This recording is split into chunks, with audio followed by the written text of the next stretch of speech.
2026 நடைபெறுகிற தேர்தலில் 200 தொகுதியை நாம் வெற்றி பெற வேண்டும் என்று நம்ம கட்டளையிட்டு இருக்கிறோம். ரொம்ப வேகமா இருக்கணும். நீங்க அரசியல் ஸ்டூட் ஆயிருக்கு பாத்தீங்களா இல்லையா? போன மாசம் வந்து நாங்க பாஜக கூடவே கூட்டணி வைக்க மாட்டோம்.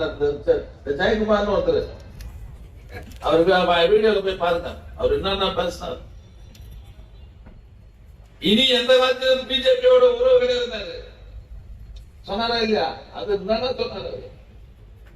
சாயங்காலம் வீடியோல அந்த ஜெயக்குமார் போட்டு பாருங்க, தெரியும் அவர் என்ன சொன்னாரு.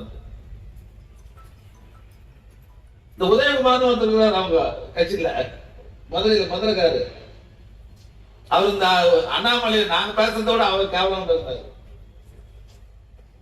அண்ணாமலை எடப்பாடி பழனிசாமி நம்மளோட கேவலம் யாருமே அவ்வளவு நம்மளோட அவ்வளவு கேவலம் பேசுறாரு. நீங்க பாருங்க, நீங்க அந்த வீடியோ எல்லாம் ஓடிட்டு இருக்குது நாடு முழுவதும்.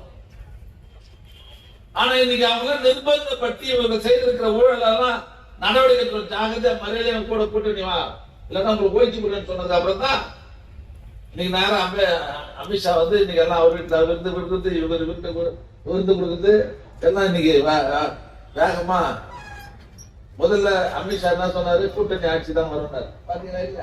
நமக்கு மத்தியில தான் கூட்டணி ஆட்சி, மாநிலத்துல சுயாட்சி. திமுக கொள்கை முடிவு பண்ணாங்க. பாண்டிச்ச மாதிரி எடுத்து வந்துருவாங்க உங்களுக்கு நினைக்கிறாங்க.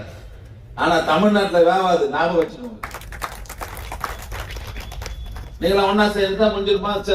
நம்ம நெல்லிக்குப்ப போய் சொன்னார நமக்கு ஆவாதவன், வயிற்றுல இருக்கிறவன், எதுக்கு உதவாதவன், அவங்க கொண்டாட்டி அவங்க ஓட்டு போடாதவன் தான் நீங்க நம்மளை பத்தி பேசிக்கலாம். நாங்க நிறைய செய்திருக்கிறோம் மக்களுக்கு. நீங்க நாங்க எதுவுமே செய்யல என்ன செய்யல. பணம் வரணும் நம்ம புகழ் சொன்னாங்களே, நாங்க என்னென்ன பண்ணோன்னு. தேர்தல் சொன்ன 90% திட்டங்களை இன்னைக்கு நிறைவேற்றி நாட்டு மக்களின் பேரன்பை பெற்றிருக்கிற ஒரே நம்பர் 1 முதலமைச்சர் நம்ம முதலமைச்சர். என்ன பண்ணல, சும்மானா சொல்லி விடுறாங்க இதுல ஊழல் அதுல ஊழல். திமுக பத்தி விமர்சனம் பண்றது, திமுக தலைவர்களை பத்தி விமர்சனம் பண்றது, தப்பு தப்பா பிரச்சாரம் பண்ணிட்டு இருக்கிறாங்க. இதுக்கெல்லாம் இடம் தரக்கூடாது, ஞாபகம் வச்சுங்க.